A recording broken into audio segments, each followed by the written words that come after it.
मृणालकुन्देन्दुपयोजसुप्रभं पीताम्बरं प्रसृतमक्षमालिनम् समस्तशास्त्रार्थविधिं महान्तं ध्यायेत् कविं वाञ्छितमर्थसिद्धये।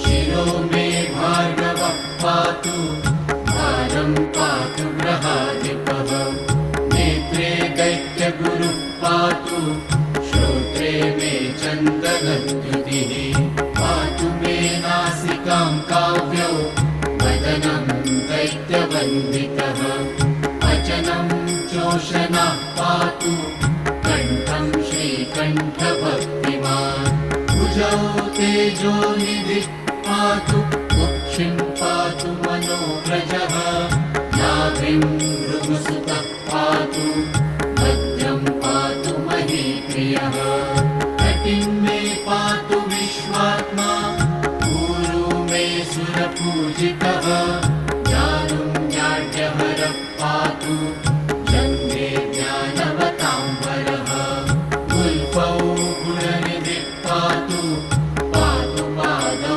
वराम्बरः सर्वाण्यङ्गानि मे पातु स्वर्णमाला परिष्कृतः यैदं कवचं दिव्यं पठति श्रद्धयान्वितः न तस्य जायते पीडा भार्गवस्य प्रसादतः। इति श्रीब्रह्माण्डपुराणे शुक्रकवचं सम्पूर्णम्।